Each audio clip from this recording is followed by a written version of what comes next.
Ils inspirent les plus grands couturiers et les artistes les plus fantasques. Ils sont de véritables ambassadeurs de leur culture. Eux, ce sont les sapeurs, les membres de la société des ambianceurs et des personnes élégantes. Originaux ou marginaux, les sapeurs capturent les regards et attirent l'attention de tous. Quelle est l'origine de la sape? Comment la créativité congolaise corrige-t-elle les principes canoniques de l'élégance européenne pour conquérir le monde? Qui sont les sapeurs? Quels sont leurs codes, leurs us et coutumes? Elvis Makwezi s'est penché sur ces questions et a écrit un ouvrage entre études sociologiques et sujets historiques, le dictionnaire de la sape. Elvis Makwezi, bonjour. Bonjour. Êtes-vous prêt à faire le point? Je suis prêt. Très bien. Alors, Elvis Makwezi, cet ouvrage que vous avez publié est plein d'informations, non seulement sur la sape, mais aussi sur l'histoire. Comment vous est venue l'idée d'écrire ce dictionnaire? En général, le dictionnaire n'est pas trop passionnant, mais j'ai voulu faire un dictionnaire qui raconte une histoire. Et sachant que je considérais cette culture comme de l'art, comme tout le monde, donc je me suis dit comment faire en sorte que ce patrimoine qui nous est commun, on puisse le mettre en lumière à la disposition de tout le monde. Mais je crois que, si vous permettez, il est souhaitable d'abord qu'on définisse ce que c'est que la sape, afin que les gens sachent de quoi nous parlons. Absolument, allons-y. La sape est connue comme étant la société des ambianceurs et des personnes élégantes.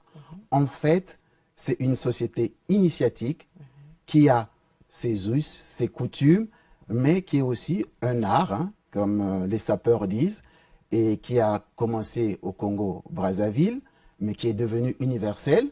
Sans le Congo-Kinshasa, la sape n'aurait pas été aussi reconnue partout. Donc, et dans tous les pays africains, tout le monde sait ce que c'est que la sape maintenant, et même au-delà. Alors, maintenant qu'on a défini la sape, ce que vous avez dit, c'est une société initiatique, on aimerait bien en savoir un petit peu plus. Il faut respecter un certain code. D'abord, les créateurs, sous sa forme moderne, on sait que la sape a commencé avec les anciens combattants. Mais les anciens combattants, tout le monde sait qu'ils revenaient de la guerre et que cette guerre a été très atroce. Elle a fait des millions de morts. Donc eux, souhaitant ou se battant pour l'émancipation de l'homme noir, ils ont mis en avant cet aspect de liberté, de recherche de liberté, de l'émancipation de l'homme noir, mais d'une manière pacifique. Donc il y a l'aspect aussi pacifique qui intègre la sape. Et puis si on remonte à l'histoire, on verra que dès le XIIIe siècle, que l'art de l'élégance et la musique étaient deux passions pour les anciens royaumes de l'époque, les royaumes Congo, qui regroupaient donc une partie de l'Angola, du Zaïre et du Congo-Brazzaville. Vous n'avez pas encore expliqué comment vous est venue l'idée. Au départ, je me disais comment est-ce que je peux faire pour rendre la sape intelligible. Parce que très souvent, il arrivait qu'en regardant même des émissions télévisées avec des gens, les gens ne comprenaient pas deux fois les sapeurs. Et puis, certains sapeurs aussi, c'est vrai que c'est pas parce qu'on est sapeur qu'on connaît l'histoire de la sape. Donc, je me suis dit, comment est-ce que je peux faire pour écrire un livre qui soit facile à lire, mais aussi qui raconte les bons côtés de la sape. Donc, c'est pour ça que je l'ai écrit. Vous-même, est-ce que vous êtes un sapeur? Ah, ça, c'est la question qu'il ne faut pas poser des fois. Parce qu'en fait, c'est écrit dans le dictionnaire. Si on pose cette question, ça signifie qu'on a des œillères et qu'on ne voit pas. Modestement, je dirais que je suis un analyste de la sape, mais c'est un monde que je connais, vu que j'ai été initié, comme on dit, j'ai été initié. Absolument, j'ai cru comprendre que même de par vos origines, déjà, vos parents, vos grands-parents étaient déjà initiés, entre guillemets, à la sape. Tout à fait. Bon, comme j'ai eu la chance d'avoir un grand-parent, donc le père de mon père, qui était ancien combattant, qui a fait partie du bataillon Leclerc et qui a combattu, pour une partie de l'histoire, qui a combattu Rommel dans le désert de Libye, quand ils étaient venus. Et puis il était aussi matsouaniste, donc ceux qui se battaient pour l'émancipation de l'homme noir. Donc souvent, ils se réunissaient à Mpissa, à Bakongo, et ils avaient des accoutrements, et puis ils étaient toujours bien coiffés. Donc tout jeune, de fois, on était très curieux de voir cette manière d'être, parce que la sape, c'est aussi une manière de s'habiller, mais aussi de se comporter et d'être. C'est un art de vivre, C'est un art, on peut dire ça? on peut dire un art de vivre. Bon, personnellement, je ne sais pas si on peut dire que c'est un art de vivre, je crois bien, mais je dirais plutôt que c'est une manière d'être, de se vêtir et de se comporter, en même temps en intégrant les philosophies de la non-violence. Et tout est lié. Voyons un peu l'évolution du phénomène de la SAP. Au départ, on les voit un petit peu comme des voyous, on les voit un petit peu comme des outsiders. On ne comprend pas vraiment ces gens qui s'accoutrent, vous disiez, assez différemment, qui peut-être certains les assimilent à des clowns. Et finalement, aujourd'hui, il y a des expositions, comme celle de Baudouin Mwanda, sur le phénomène de la SAP et sur les sapeurs, qu'ils soient au Congo, en France, etc. Il y a des livres, des catalogues qui leur sont dédiés. Finalement, ils deviennent comme des stars. Ils font l'objet de publicités, de films documentaires. Comment est-ce qu'on est passé de cet extrême-là, où ils étaient des voyous, ils étaient très mal vus, à un extrême où aujourd'hui ils sont de véritables ambassadeurs de leur culture finalement? Ben, je crois que cela était dû, d'une part, à la méconnaissance de ce qu'était réellement la SAP. Et il faut voir qu'à l'époque, jusqu'à maintenant, les livres qui ont été faits n'étaient pas faits sous plusieurs angles. Au départ, comme vous dites, même certains journaux locaux critiquaient la SAP, mais c'est pour ça que nous avons voulu faire en sorte que ce livre parle de la SAP sous 3 angles: sociologique, spirituel, mais aussi un angle qu'on pourrait appeler historique, afin d'englober et de voir la SAP sous tous ses aspects. Maintenant, les gens connaissent un peu mieux la SAP. Il faut avouer aussi que certains sapeurs, à l'époque aussi, donnaient le bâton pour se faire taper, s'il faut le dire. De la manière dont ils se comportaient, ça ne plaisait pas aux autres. Et quand on sait que la SAP est l'une des choses, hein, c'est même le patrimoine le plus partagé par tous les Congolais, que ce soit du nord au sud, à l'est, même sur les 2 rives du Congo, c'est vraiment un patrimoine. Et ceux qui l'ont compris, aujourd'hui, encouragent la SAP. Si on peut même voir, on ne va pas faire de la publicité, mais même des grandes marques mondialement connues utilisent l'image des sapeurs pour représenter leur marque. Ce qui signifie que la SAP connaît actuellement un boom, si on peut dire. Ne dormons pas. Pendant que les autres travaillent nuit et jour pour comprendre ce qu'est la SAP, la question que je me poserai, nous, que faisons-nous? Parce qu'il y a des gens aujourd'hui qui sont en train d'écrire le modèle mathématique de la SAP. Et tout ce qui est à la bourse, que ce soit de New York ou de Paris, c'est basé à partir d'un modèle mathématique. Et vous faites partie de ces gens-là. Vous avez déjà commencé quelque part vous avez amené la SAP dans les écoles, dans les universités, les bibliothèques. Vous étiez récemment à Paris, invité à HEC, je crois, à Sciences Politiques, Sciences Po Paris, à Sciences Po Paris, pour parler de ce phénomène-là. Donc ça veut dire que c'est quelque chose maintenant qui est même un phénomène de sociologie, pratiquement. Donc j'imagine que l'appel que vous lancez sera entendu, puisque vous êtes vous-même en train de suivre ce chemin-là. J'espère. Ben, je vais faire une nuance, parce que très souvent, quand on dit phénomène, comme nous sommes dans l'art de l'élégance aussi, hein, on peut croire qu'il s'agit d'un phénomène de mode. Or, que la SAP n'est pas un phénomène.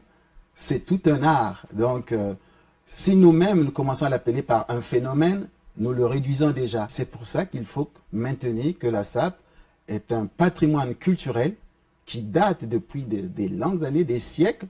Même pour ceux qui verront le dictionnaire de la SAP, ils se rendront compte que le kilt écossais est d'origine Congo. Donc, c'est pas... Et ça, personne ne l'avait vu avant. Alors que dans les archives, nous avons pu démontrer certaines choses, quoi. La SAP, on la retrouve des 2 côtés du fleuve Congo. Oui. Quelles sont les relations entre les sapeurs de Brazzaville, si je peux dire, du Congo-Brazzaville, et les sapeurs du Congo-Kinshasa? N'offusquons pas les autres Africains, hein. Eux aussi. Je commence par les 2 Congos, et puis on va élargir. On ne va pas décevoir personne, mais il faut savoir que ce que vous appelez phénomène, c'est pour ça que je dis que ce n'est pas un phénomène, cette culture est partie du Congo-Brazzaville, mais vu que ce sont les 2 capitales les plus rapprochées, et par rapport aux échanges qu'il y a entre les deux rives, ce qui a fait que les sapeurs de Brazzaville, qui partaient à Kinshasa, et même les musiciens surtout qui venaient à Brazzaville, lors de leurs concerts, ils pouvaient voir les sapeurs. tous ces musiciens avaient des collègues ou des amis sapeurs du Congo-Brazzaville. N'oublions pas que la Mecque, ce qu'on appelait la Mecque à Paris, qui était la maison des étudiants congolais, était aussi un lieu, une sorte de Mecque, sous le plan religieux, quoi. Une sorte de Mecque où l'élégance était à la mode. Et les Congolais, actuellement, les Zaïrois à l'époque, qui étaient à Paris, avaient aussi beaucoup d'amis à la Mecque. Donc, oui, alors vous disiez, on ne va pas faire de publicité, mais il y a quand même certains artistes congolais, donc ex-Zaïrois, qui ont porté haut les couleurs de la SAP. Par exemple, Papa Wemba, Stergos Niarchos. Donc, c'est intéressant de comprendre, donc, comme vous avez dit, les échanges, mais aussi les différences. Physiquement, est-ce qu'on peut distinguer un sapeur du Congo-Brazzaville et un sapeur du Congo-Kinshasa? On peut les distinguer, parce que même certains disaient qu'il y avait deux sapes. En fait, il n'y avait pas deux sapes. On pouvait les distinguer, bon, jusqu'à une certaine époque. N'oublions pas que un moment, à l'époque du Zaïre, il y avait eu une loi qui interdisait les gens de porter le costume occidental.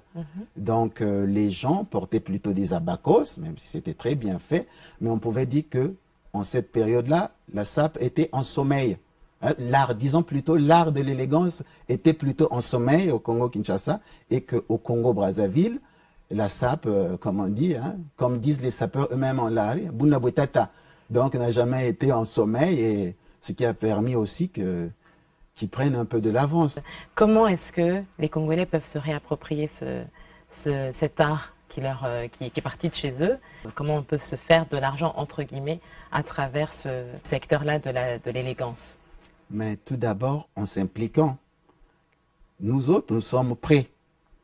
S'il faut donner des coups de main, nous sommes prêts. En 2015, nous avons un projet. J'espère que nous aurons des gens qui pourront y participer, mais nous l'appelons pour l'instant l'élégance congolaise à la conquête du monde. Et on le fera si jamais nous sommes appuyés. Et c'est là où nous allons démontrer en quoi les Congolais sont capables. C'est très ambitieux. Mais comment justement est-ce qu'il se fait que depuis tout ce temps, il n'y a pas, vous parliez des grands couturiers tout à l'heure, il n'y a pas eu un grand couturier congolais, bon maintenant j'allais dire africain, mais il y a Oswald Boateng ici en Angleterre, mais il n'y a pas un grand couturier congolais qui est émergé grâce à la SAP? Ben, tout simplement, il faut comprendre que parfois, le Congolais aimait aussi les choses importées. Et que les couturiers locaux à l'époque, ceux qui nous faisaient les tenues scolaires par exemple, faisaient des retouches. Donc c'était difficile pour eux d'aller vers l'étranger ou d'exporter leurs produits. Mais je ne désespère pas que dans l'avenir, qu'ils seront recherchés. Parce que très souvent, ils avaient cette capacité à corriger même ce qui était déjà fait. On a déjà vu au Congo des vestes qui avaient 100 fentes, mais un couturier y ajoutait des fentes. Donc, il corrigeait même les erreurs de certains grands couturiers. C'est ça, on a un potentiel créatif qui est très important. Tout à fait. Pourquoi ne pas l'exploiter? Mais ils ont besoin aussi d'être appuyés, parce qu'ils ne peuvent pas le faire seuls. Les créateurs, leur métier, c'est de créer. Mais maintenant, il faut qu'il y ait des gens derrière qui puissent les soutenir, qui puissent les impliquer dans des projets. Aller exposer partout, c'est pas facile, ça demande des budgets. Donc, c'est vraiment, il faut y investir et le retour des investissements est garanti. Mais tant qu'on ne le fait pas, on n'aura pas des résultats. Allons un petit peu à l'intérieur du dictionnaire. Oui. On aimerait savoir si vous pouvez partager avec nous quelques termes de base. Si aujourd'hui je rentre dans une fête, une soirée de sapeurs, oui. Comment est-ce que je m'exprime? Quels sont les mots-clés? Bon, en fait, le dictionnaire a été conçu aussi pour ça, pour que tous ceux qui s'intéressent à la SAP ou qui ne parlent pas lari, parce que le lari, c'est le langage de la SAP, mais tous les sapeurs ne parlent pas lari. Donc, il y en a qui parlent lingala. Donc, dans le dictionnaire, on a dit que la langue officielle, si c'est le lari, mais le lingala et le français sont aussi des langues des sapeurs cooptés. Donc, ce qui fait que celui qui sait déjà parler le lingala, il lui restera seulement à ajouter une petite touche, même un petit mot suffit, ou celui qui sait parler le français, un petit mot suffit. Et nous avons fait en sorte que celui qui le lira, au bout, disons un mois, Et là, 1 mois, c'est pour les gens qui... 1 mois, c'est vraiment pour des gens qui ne veulent pas apprendre. Hein. Mais au bout même d'un voyage dans un train, vous allez retenir comment dire, quoi, comment parler le langage de la SAP. Il est très simple. Quelques exemples. Si je dis à supposer à Zabazé, Zabazé, bon, les gens vont comprendre. Ça signifie que les choses marchent, que ça va bien. Ou bien quelqu'un qui est très bien habillé, ça peut correspondre à l'équivalent de quand on montre un pouce, hein, ça signifie que c'est très bien. Bon. Quand Zabazé ou bien Biangé Binkengi, ça signifie que je tombe sur ton charme. Quand quelqu'un est bien habillé, le sapeur n'a pas honte de dire, bon, j'apprécie que vous soyez bien habillé. Est-ce que les sapeurs reconnaissent entre eux? Est-ce qu'un sapeur, je sais qu'il y a des catégories, il y a les londoniens, les parisiens, etc. Alors, est-ce qu'entre eux, ils peuvent, parce qu'il y a des défis, il y a des battles comme en danse, est-ce qu'ils peuvent reconnaître que, bon, effectivement, Monsieur Makwezi, vous êtes très bien habillé et je m'incline devant cette recherche, cette élégance? Est-ce qu'ils peuvent faire ça? Ils peuvent le faire, mais parfois, la modestie dans la SAP, elle n'y est pas toujours. C'est pas bien vu, la modestie? Oh non, vous savez, c'est pour ça que ceux qui ont le nkelo, c'est l'art de parler. Vous allez voir que ceux qui parlent beaucoup, parfois, ne sont pas toujours les meilleurs. Hein, mais parfois, pour mettre en valeur ce qu'on a apporté, des fois, on est obligé aussi de parler. Donc, c'est pour dire que c'est pas évident. C'est pas évident de reconnaître. De reconnaître. Mais quand on voit d'emblée, on sait que celui-là est bien habillé. Vous avez demandé tout à l'heure la différence entre le Congolais de Brazzaville et de Kinshasa. À l'époque, c'était par rapport aux couleurs ou au prix. Parce que à Kinshasa, souvent, on croyait, hein, plus maintenant, on croyait que pour être très bien habillé, pour être sapeur, il suffisait d'avoir des habits chers ou de plusieurs couleurs. Alors qu'au Congo, c'était plutôt, il faut avoir un œil. Dans le langage de la SAP, on a dit ça, meso, 10. Il faut avoir un œil. Et quand on a un œil, on peut retrouver des objets rares, des produits rares. Et c'est comme ça que ça marche. Alors on dit souvent aussi que le sapeur, l'essentiel pour lui, c'est d'être bien habillé, peu importe qu'il n'y ait rien en poche, peu importe que le frigo soit vide. Est-ce que c'est un cliché, c'est un préjugé ou est-ce que c'est vrai? Disons plutôt que c'est un cliché, mais tout ça, c'est parce que la SAP n'était pas connue. C'est vrai qu'un sapeur fera des sacrifices aussi. C'est comme, il y a des gens, par exemple, il y a des gens qui fument, par exemple. Mais c'est aussi des dépenses. Par exemple, un sapeur qui va s'abstenir de fumer, par exemple, peut faire d'autres économies. Et que ce n'est pas toujours ce qu'on dit qui est vrai. Parce que beaucoup de sapeurs ont un travail. Parce que pour s'acheter ce qui s'achète, des fois ça demande pas toujours une fortune. Il faut avoir un œil et qu'il faut au moins avoir du travail. Et même pour les élèves, parce que quand vous regardez, par exemple, dans les écoles, à l'époque, les collèges de Brazzaville, tous les collèges, hein, vous verrez que les gens liaient la culture de l'élégance, la SAP, à l'école. Déjà, le Congo était scolarisé à 99%. Donc, tous ceux qui pratiquaient la SAP étaient automatiquement des écoliers. Et puis, le terme crack. Le terme crack signifie être bon à l'école aussi. Donc, certains sapeurs qui ne voulaient pas, puisque c'était considéré à l'époque comme un phénomène de délinquance juvénile, donc certains jeunes très bons à l'école, qui pourtant pratiquaient la SAP, ne voulaient pas être assimilés à cette délinquance-là. Donc, eux préféraient s'appeler des cracks, ce qu'ils étaient. Vous disiez, Elvis Makwezi, que la SAP, pour vous, c'est un phénomène qui, finalement, c'est un thème d'unification nationale, d'unité nationale, et même internationale. Hein, on ne va pas s'arrêter seulement au Congo, finalement, parce que les sapeurs dans le monde se retrouvent, se reconnaissent. C'est un phénomène qui, finalement, permet la paix. Alors, est-ce que c'est quelque chose qu'on peut capitaliser? Est-ce que c'est quelque chose, aujourd'hui, les sapeurs, est-ce qu'ils sont suffisamment forts pour peser dans une société et effectivement ramener la paix en cas de situation, en cas de crise? Sincèrement, on ne peut pas savoir jusqu'où la SAP peut mener. C'est parce qu'actuellement, il n'y a pas encore un lobby des sapeurs. Imaginez qu'il y ait un lobby de sapeurs, ben, ils pourront faire les bons offices, par exemple. Ce n'est pas exclu, mais c'est parce que tout simplement, certains, bon, il y a des associations qui existent des sapeurs, mais tout le monde ne fait pas partie de ces associations où tout le monde ne s'y reconnaît pas. Or, s'ils deviennent, disons, entre guillemets, plus unis dans le cadre dans un cadre national, je crois que, comme vous avez dit, l'expression, je l'ai appréciée, ce sont des véritables ambassadeurs, hein, et non seulement de l'art vestimentaire, mais aussi de la paix. Cet aspect de paix, cet aspect de résoudre les problèmes, c'est un aspect que nous avons hérité depuis très longtemps et qu'on pouvait faire valoir si jamais les opportunités se présentaient. Elvis Makwezi, puisque nous faisons ce point ensemble, je propose de passer à notre interview en pointillé.